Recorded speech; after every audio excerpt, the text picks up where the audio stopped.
اگر آپ کو میری یہ ویڈیو پسند آئے تو like, comment and share, subscribe کرنا مت بھولیے۔ السلام علیکم دوستوں، میرا نام ہے پلوش شین اور میں پڑھنے جا رہی ہوں آج کا ناول جس کا نام ہے ضبط غم، جسے لکھا ہے فضا عادل نے، اور آپ آواز سن رہے ہیں پلوش شین۔ جی تو میرا نام ہے پلوش شین۔ اس کے 21 پارٹ آپ پہلے ملاحظہ کر چکے ہیں اور آئی ہوپ کہ آپ سب لوگوں کو یہ پارٹ بہت زیادہ پسند آئے ہوں گے۔ اس کے 22 پارٹ میں آپ سب کو ویلکم کرتی ہوں۔ تو چلیں شروع کرتے ہیں۔ وہ ایک ہفتے کا کہہ کر گیا تھا، مگر ٹھیک 5 روز بعد وہ اس کے سامنے کھڑا تھا۔ کیسی ہیں آپ؟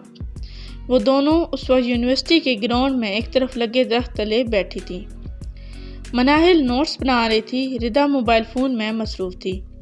جب وہ ان کے قریب کھڑا ان کا حال دریافت کر رہا تھا، مناہل نے فوراً نظریں اوپر اٹھا کر اس کی طرف دیکھا۔ ردا نے بھی موبائل کی اسکرین پر چلتی انگلیاں روک کر پہلے خاور کو دیکھا، پھر مناہل کو۔ ہم ٹھیک ہیں، آپ اتنی جلدی واپس آ گئے، خیریت تھی؟ ردا نے مسکراتے ہوئے کہا۔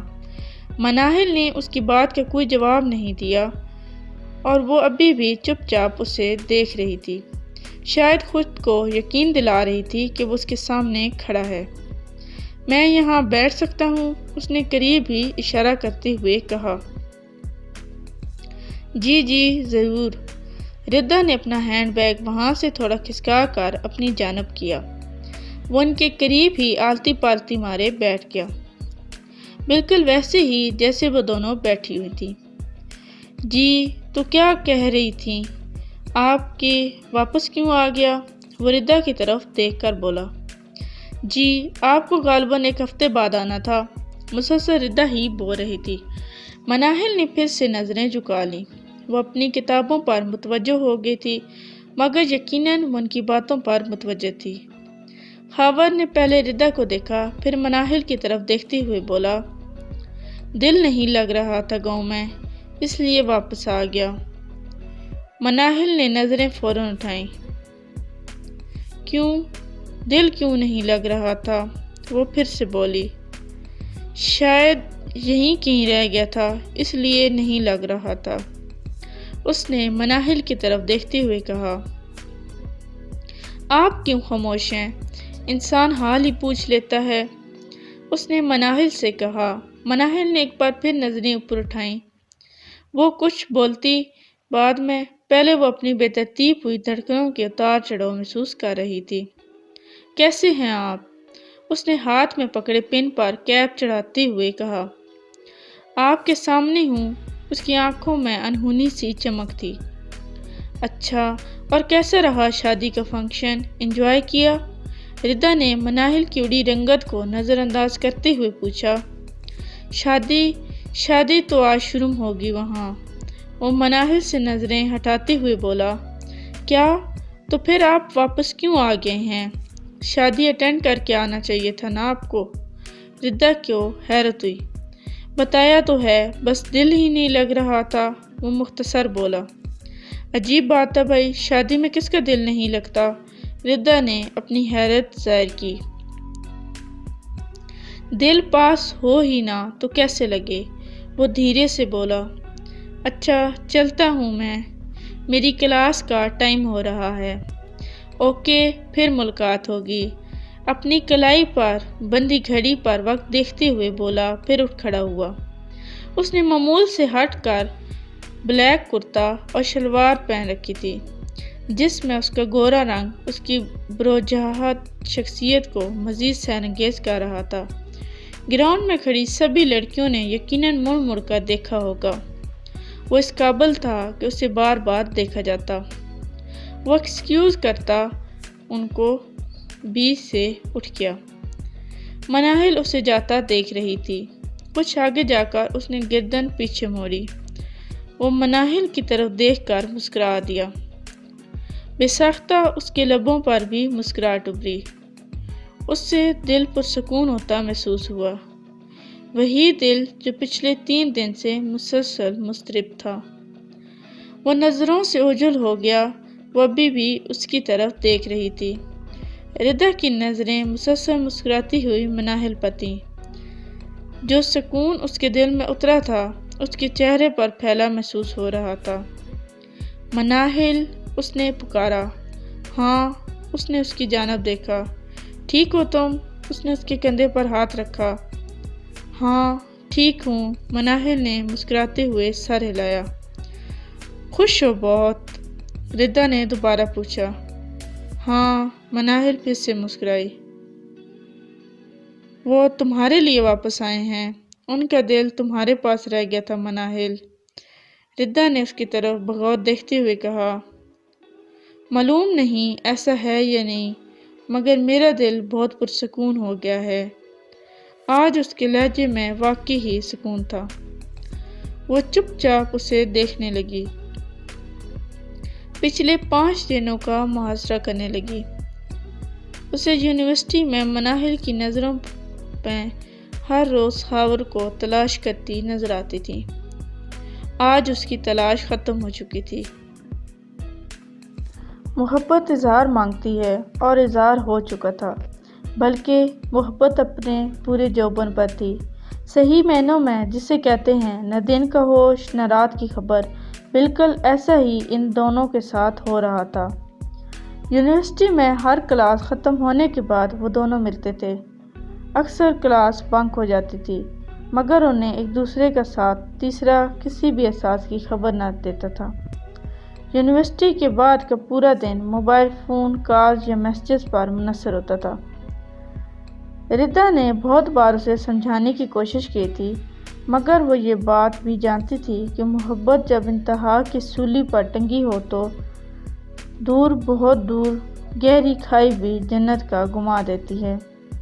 ردا خاموش ہو جاتی تھی، مگر وہ یہ نہیں جانتی تھی کہ یہ جنت ایک دن محبت کے 2 نازک کونپلوں کو ضرور جلا کر راکھ کر دے گی۔ ہاں، محبت آگ بھی ہوتی ہے جو انسان کو راکھ کرنے میں لمحہ نہیں لگاتی، انسان پل میں خاک ہو جاتا ہے۔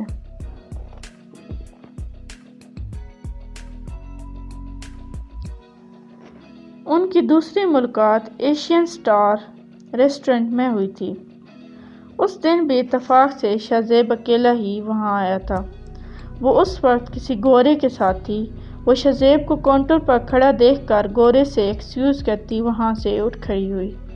شہزیب اپنے لیے لنچ پیک کروا رہا تھا۔ ابھی تک اس نے روز کو نہ دیکھا تھا۔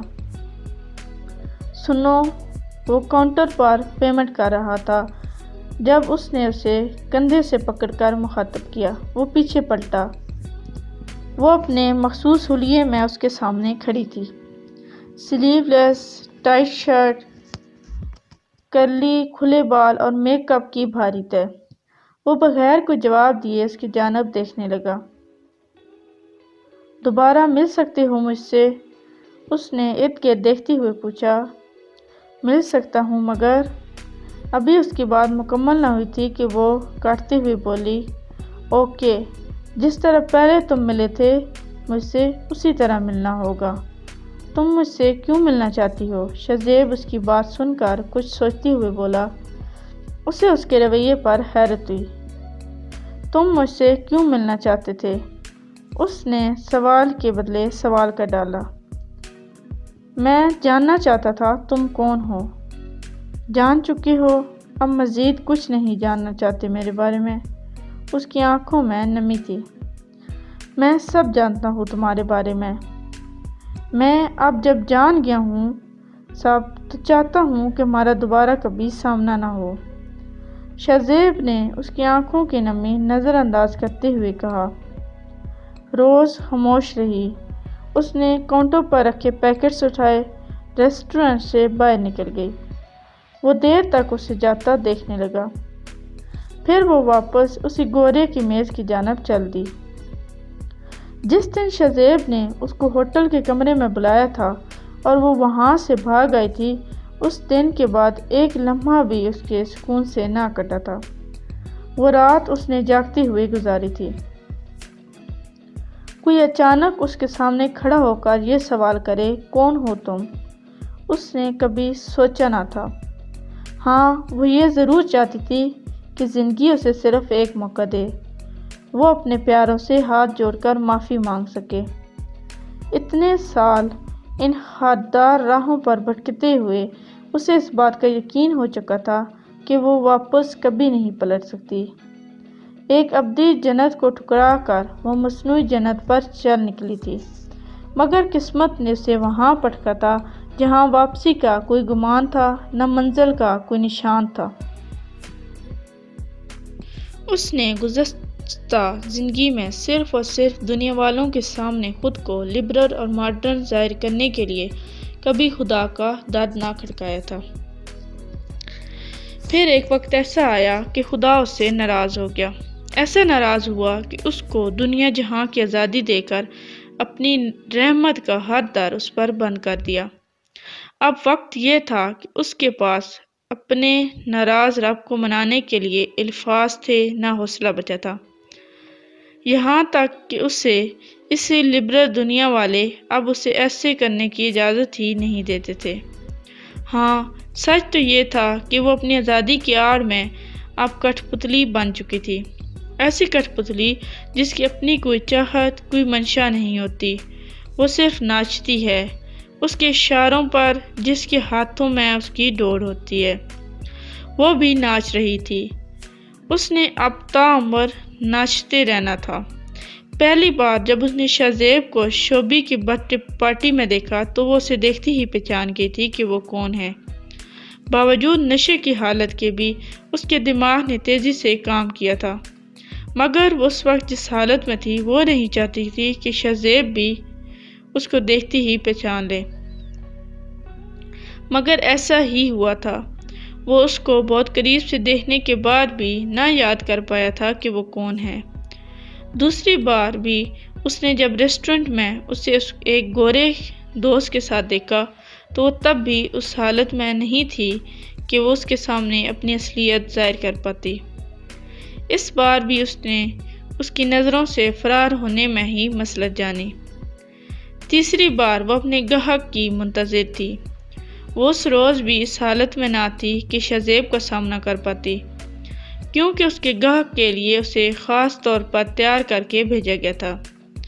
مگر جب اس نے شہزیب کو ایسے اپنے سامنے کھڑا پایا تو لمحوں میں وہ قرب کی سی مسافتیں جھیل گئی۔ ہاں، یہ درد ناقابل برداشت تھا کہ اس کے ماضی سے جڑے مقدس اور خوبصورت رشتوں کا اس سے ملنے کے لیے بھی گاہک کا روپ دھارنا تھا۔ اس نے کبھی بھی نہیں سوچا تھا، وہ سوچ سکتی ہی نہیں تھی۔ خیر، اس نے جو سوچا تھا وہ بھی تو کبھی نہ ہوا تھا۔ مگر پھر اس حسین مجسمے میں سنگ مرمر کی مانند رکھے دل نے بہت سالوں بعد شدت غم کو محسوس کیا تھا۔ باوجود کوشش کے اس کا اس روز سارا اعتماد ملیا میٹ ہونے کو تھا۔ مزید چند سیکنڈ اگر ہوٹل کے کمرے میں شہزیب کے سامنے اسی حالت میں کھڑی رہتی تو شاید اس کا سنگ مرمر جیسا دل پھٹ کر چکنا چور ہو جاتا۔ ضبط ٹوٹنے سے پہلے ہی وہ وہاں سے پرس اٹھا کر بھاگ نکلی۔ شہزیب نے اس کا تعاقب ہرگز نہ کیا تھا۔ وہ جان چکی تھی کہ اور اس کے ہر سوال کا جواب مل چکا ہے، مگر پھر بھی وہ میلوں بھاگتی رہی۔ جب اسے یقین ہو گیا کہ اب شہزیب اس کے آس پاس نہیں تو وہ وہیں گھٹنوں کے بال فٹ پاتھ پر بیٹھ کر دھاڑے مار مار کر روتی رہی۔ روز اپنی زندگی میں دوسری بار روئی تھی۔ پہلی بار تب جب اپنے ٹوٹے ہوئے خوابوں سمیت اسے اس دلدل میں پھینکا گیا تھا، اور دوسری بار اب جب اس دلدل کے کنارے پر اسے شہزیب کھڑا نظر آیا۔ وہ ہاتھ بڑھا کر اسے کہنا چاہتی تھی کہ نکالو مجھے یہاں سے، مگر وہ غلاظت بھری اس دلدل میں اتنی گندی ہو چکی تھی کہ نہ ہاتھ بڑھا سکتی تھی نہ آواز نکال سکتی تھی۔ اس کے بعد وہ کئی روز تک شہزیب کو ڈھونڈتی رہی تھی۔ وہ چاہتی تھی وہ ایک بار اس کے سامنے آ جائے، ایک گاہک بن کر نہیں بلکہ کسی اجنبی مسافر کی صورت میں ہی صحیح، مگر وہ اس سے کہیں نظر نہ آیا۔ وہ جب اپنے فلیٹ سے باہر نکلتی تھی تو اس کی نگرانی میں ارد گرد بہت سے ایسے چہرے ہوتے تھے جنہیں وہ نہیں جانتی تھی، مگر وہ اسے جانتے تھے۔ شروع میں اس نے یہاں سے فرار ہونے کی کوشش کی تھی، مگر فرار تو دور، ایسی سخت نگرانی میں وہ کسی راہگیر سے رک کر بات نہ کر پاتے تھے، اس لیے اس نے اپنی ہر کوشش ترک کر دی تھی، اور اب پھر اس نے کوشش شروع کر دی تھی کہ اسے شہزیب کہیں نہ کہیں نظر آ جائے۔ بالآخر شہزیب نظر آ گیا۔ اس نے اسے ہمت کر کے سرِ راہ روک بھی لیا تھا، گاہک کی موجودگی میں آگے بڑھ کر اس سے بات کرنے بھی چلی گئی تھی، مگر شہزیب کے اس رویے نے اس کی آخری امید بھی ختم کر دی۔ یہ اس کی وہی امید تھی جو اندھیرے میں مسلسل چلتے رہنے کے بعد دور، بہت دور مسافر کو ہلکی سی چنگاری کی صورت میں نظر آتی ہے۔ شہزیب بھی اس اندھیر نگری میں ایک چھوٹی سی چنگاری کی مانند تھا، مگر افسوس ان چنگاری نے اس کا ساتھ دینے اور دوبارہ اپنے سامنے آنے سے بھی منع کر دیا۔ اس روز وہ بالکل نہیں روئی تھی، وہ رو بھی نہیں سکتی تھی، کیونکہ وہ جانتی تھی اس راہ کا انتخاب اس نے خود کیا تھا۔ جہاں وہ کسی کی نہیں رہی تھی تو اب کوئی اس کا کیوں کر ہو لیتا۔ اب تک کے لیے اتنا ہی، ملتے ہیں نیکسٹ پارٹ میں، تب تک کے لیے اللہ حافظ۔